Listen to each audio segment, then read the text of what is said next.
Dimulai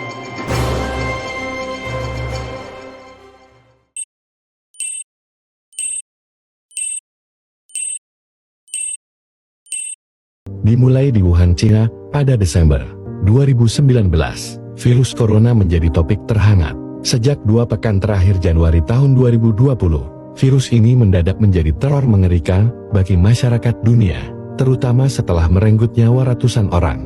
Hanya dalam waktu 2 pekan, otoritas kesehatan di kota Wuhan, Provinsi Hubei, Tiongkok, mengatakan 3 orang tewas di Wuhan setelah menderita pneumonia yang disebabkan virus tersebut.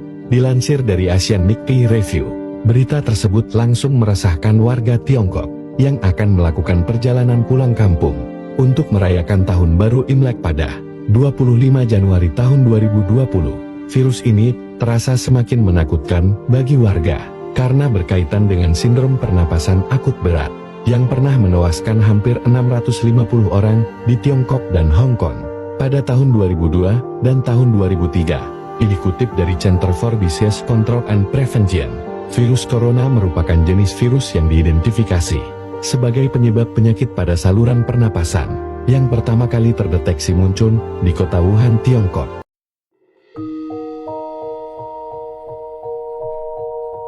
Breaking news dari Lombok Utara. Krisis ganda tengah melanda. Lonjakan kasus COVID-19 bersamaan dengan bencana alam membuat fasilitas kesehatan kewalahan. Rumah sakit penuh, APD minim, dan sistem rujukan pasien kacau. Tak hanya itu, data COVID tidak real-time, bantuan sosial lambat, dan informasi simpang siur membuat warga kebingungan. UMKM lumpuh, banyak yang kehilangan mata pencaharian, sementara hoaks terus menyebar. Pemerintah didesak segera bertindak, perbaiki sistem data, koordinasi lapangan, dan pastikan informasi valid sampai ke masyarakat.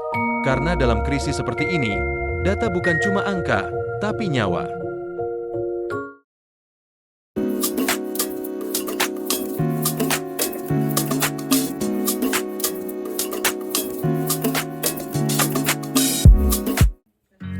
Assalamualaikum warahmatullahi wabarakatuh. Perkenalkan, nama saya Anissa Wahairiah sebagai pewawancara, dan di sebelah saya ada Ibu Lestari sebagai salah satu warga dari Lombok Utara yang terkena dampak dari COVID-19.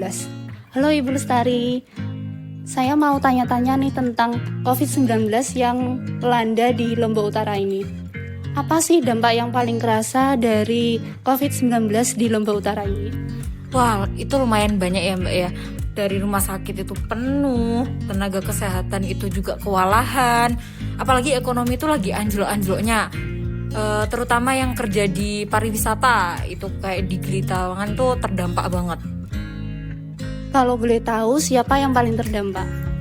Yang paling terdampak itu kebanyakan yang tinggal di wilayah terpencil gitu ya.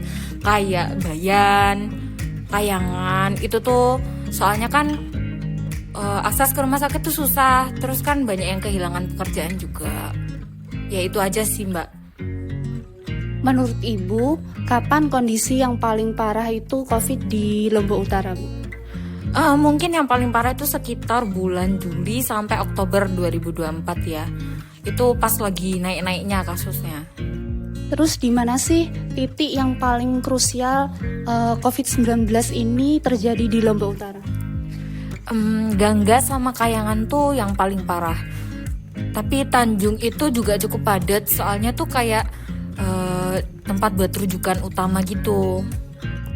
Kenapa COVID-19 di Lombok Utara ini kerasa banget, Bu, dampaknya? Udah lagi pandemi, kita juga habis pemulihan habis gempa, infrastruktur juga terbatas, data kurang cepat. Jadi koordinasinya tuh agak kurang gitu ya. Makanya kita tuh ngerasa kayak berat banget.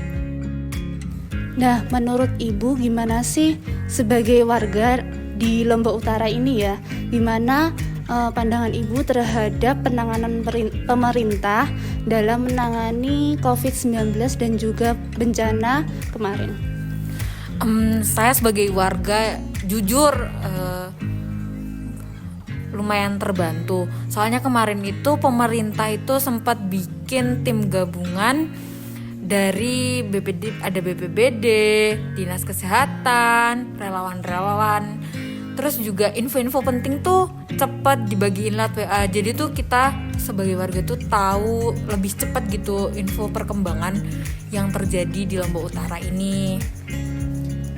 Baik Ibu, terima kasih ya atas kesediaan Ibu dalam wawancara ini. Untuk wawancara ini saya akhiri, dan apabila ada kurang lebihnya saya mohon maaf. Assalamualaikum warahmatullahi wabarakatuh.